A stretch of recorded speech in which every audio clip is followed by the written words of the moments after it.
Picture the wealthiest person in your city. You probably imagined someone you've seen.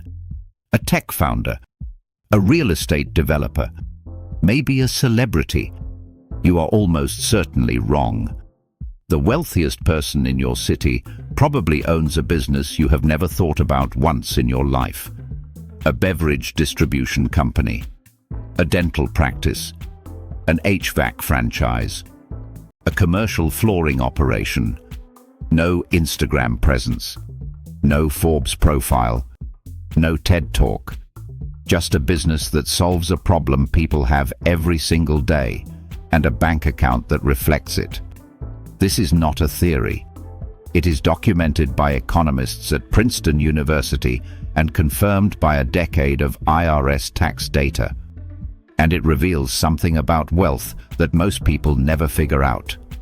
The wealthiest class in America is not who you think it is. And the way they built their money follows a pattern that almost nobody is talking about. There is a term researchers use, the stealthy wealthy. These are entrepreneurs who have accumulated significant fortunes without any public profile, media coverage, or venture capital. Princeton economist Owen Zidar studied IRS records across more than a decade. What he found contradicted everything the culture tells us about who gets rich. The largest source of income for the top 1% of earners in America is not technology. It is not finance. It is not entertainment. It is small and medium-sized businesses in industries so ordinary that most people never consider them as wealth-building vehicles. Auto dealerships, beverage distributors, grocery chains, dental practices, law firms, pest control companies. These businesses grew from 30% of top 1% income in 2014 to nearly 35% by 2022. The boring business is quietly eating the economy's lunch, and the people running them are eating very well. Here is why this happens, and why almost nobody talks about it. The financial media covers what is interesting: unicorn startups, IPOs, crypto, AI. These stories are compelling. They are also statistically irrelevant to most wealth creation. The startup failure rate is over 90%. The failure rate of a well-run pest control franchise is closer to 10. The businesses that dominate headlines are not the businesses that dominate wealth accumulation. And the disconnect between what gets attention and what actually builds fortunes is the entire reason the stealthy wealthy stay invisible. They are not building brands. They are building balance sheets. Let's talk about what these businesses actually look like. Derek Olson is the CEO of National Flooring Equipment, a company that manufactures machines used to remove commercial flooring. Not a product you have ever searched for. Not a category that trends on social media. But National Flooring Equipment is projected to bring in $50 million in revenue this year. David McNeil launched WeatherTech to sell car floor mats. Not glamorous, not digital, not disruptive. WeatherTech now earns over $800 million annually. McNeil built it by focusing on American manufacturing, customer satisfaction, and reinvestment, not on fundraising or viral marketing. Larry Fleming once owned fast food franchises. He pivoted to beverage distribution. That decision now generates an estimated $250 million in annual revenue. 3 businesses. 3 founders. None of them famous. All of them richer than the vast majority of people who appeared on Business Magazine covers the same year they started. The pattern is not a coincidence. It is a structure. Here is what separates boring businesses from exciting ones. and why boring wins over time. First, recurring demand. HVAC systems break in August. Pipes burst in January. Pests don't take recessions off. The businesses that serve non-deferrable human needs have a customer base that is structurally guaranteed. You cannot decide to skip pest control the way you can decide to skip a new phone. Boring businesses sell things people have to buy. That is not a small advantage. It is a foundational one. Second, low competition from smart capital.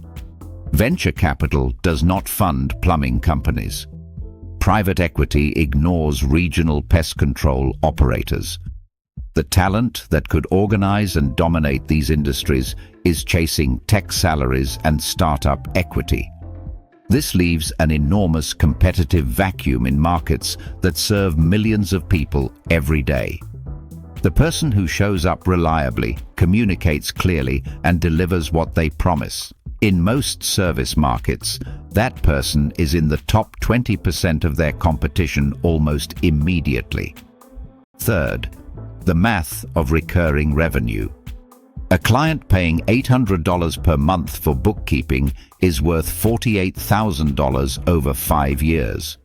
Multiply that by 40 clients, and you have a business generating nearly $400,000 annually in predictable recurring income. A service business with 50 recurring clients, documented systems, and trained staff is also a sellable asset. These businesses routinely sell for 2 to 4 times annual revenue.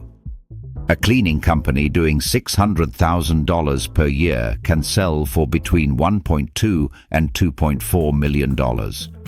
The boring business is not just income, it is equity. Fourth, the psychology of invisibility. The stealthy wealthy have discovered something the flashy rich have not. Visibility is expensive. When people know you have money, the social consequences are immediate and ongoing. Requests, resentment, entitlement, relationships that shift their axis toward what you have rather than who you are. The quiet operator avoids all of this, not by hiding, but by simply not performing wealth. Their car is reliable, not remarkable. Their home is comfortable, not conspicuous. Their status signal is freedom, not things. And that freedom is paid for by businesses nobody has ever heard of. Now consider what this means for how wealth actually gets built in America, versus how we are told it gets built.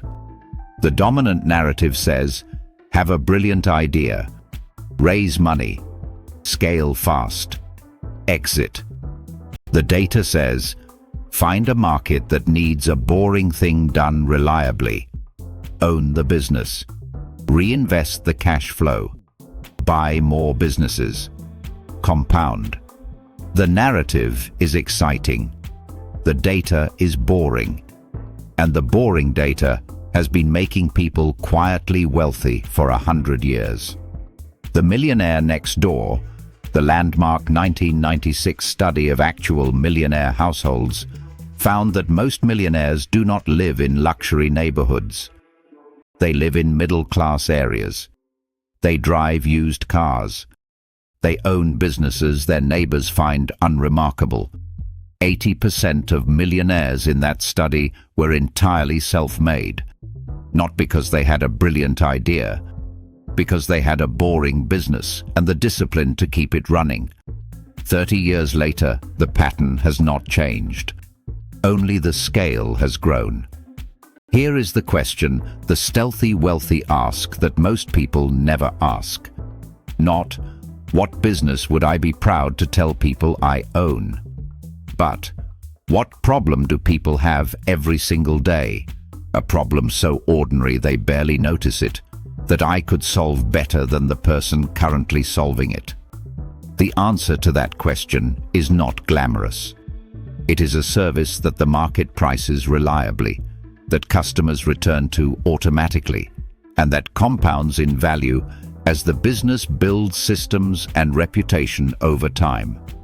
It is, in short, a boring business, and in the hands of a patient operator who understands that wealth is built quietly.